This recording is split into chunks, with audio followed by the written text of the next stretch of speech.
Morning everyone, welcome to the Neal's Homestead. This year has been a massively productive year for growing tomatoes, and we take our tomatoes to a market and sell them. And since we've had a lot of tomatoes, it also means that many other growers have also had a good tomato growing year. That means that our market was fairly flooded with tomatoes. We did sell a lot of tomatoes, but we brought a lot of tomatoes back home. As you can see behind me, I have a whole counter full of canned tomatoes. Those jars are like, I think, 6 deep on there. It's possible that next year we won't have a good tomato growing year. Those things are a little bit fickle.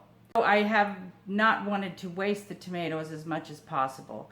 I've wanted to can them, and I won't have to can any tomatoes for the next few years probably. These will last me a long time.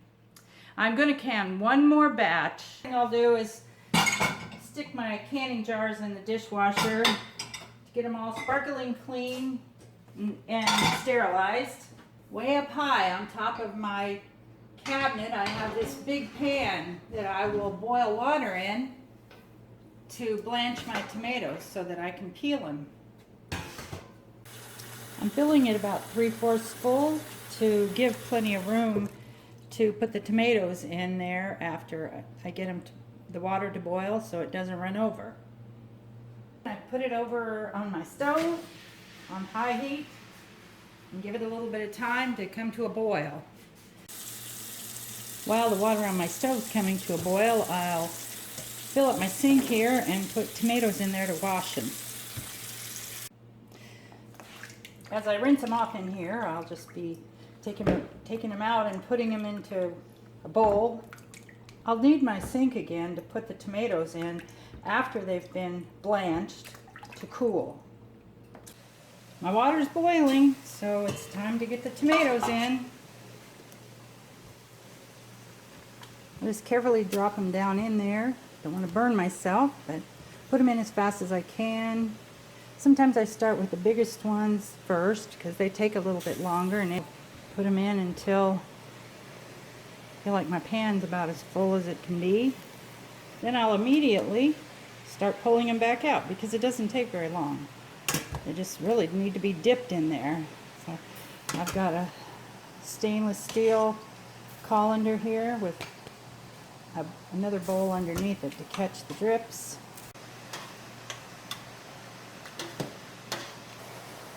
As I pull them out of the boiling water, you can see that the skin's coming loose. It happens about that fast. Next, I'll get this over into my sink of cold water. Tomatoes down in there to cool off. Go on to the next batch to cook. I've got the last of my tomatoes going into the cool water to take the heat out of them. I've got my 7 jars lined up here that I'm going to use. When you use a jar, you need to make sure that the top is in good condition in each one of them.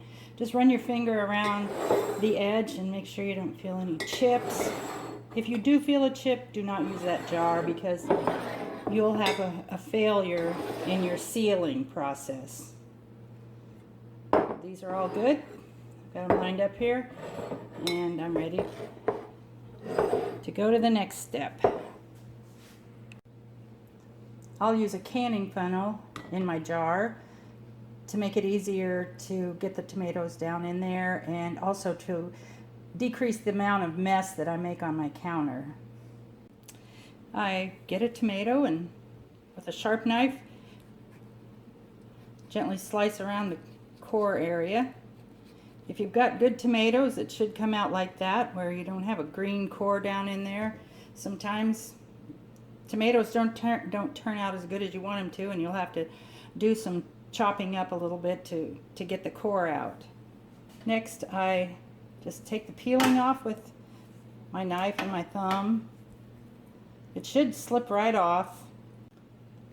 Next, I cut the tomato into quarters or whatever size it takes to get it to fit down into my jar, and drop the tomato down into the jar. With smaller tomatoes, you can usually just push it down in there, drop it down in there, whichever works. You don't have to cut it up. That's why I really like canning whole tomatoes. It's just so fast and easy.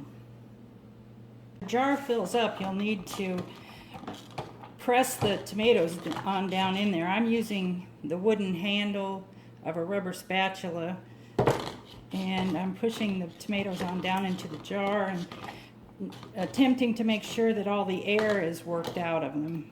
It doesn't matter if you crush them up, because in your cooking, when you're ready to use your canned tomatoes, you'll mash them up anyway.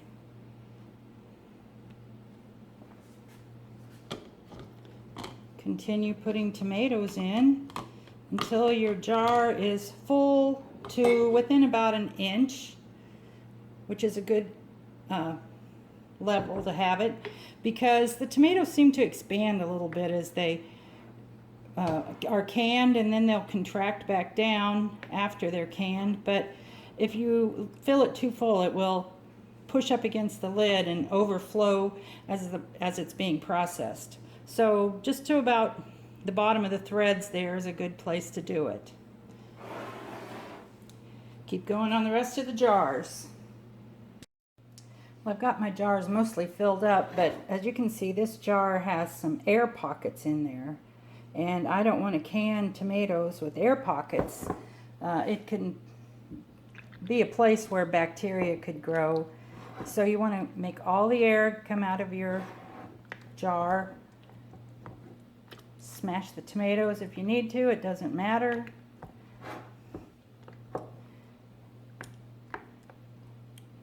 And then still make sure that you have your 1 inch of headspace on your.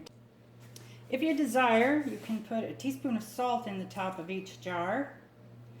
It's not absolutely necessary, but it's generally the thing that people do. Take a clean, damp cloth and wipe the tops of each jar to make sure that you don't have any tomato particles on there or salt, anything that might cause the seal to not adhere down to the top of the jar. I have my lids in a pan of water here. The water's not really hot, it's warm. So I take one out and trying not to touch the rubber, because I could get some oil off my hand onto the rubber that would keep it from sealing. Just set a lid on top of each jar. Then I have a ring for each jar. These rings I've used many times on other jars. You don't have to have new ones for every batch of canning. You just have to wash them and put them away, and then just medium firmness on your screwing it down. I've got a model 915 All-American canner that the seal is metal to metal. There's no rubber parts to it, and I'll take the lid off of that, and then I want to make sure that my metal to metal seal is clean of any kind of particles that could stop the sealing process of it on the pan and on the lid.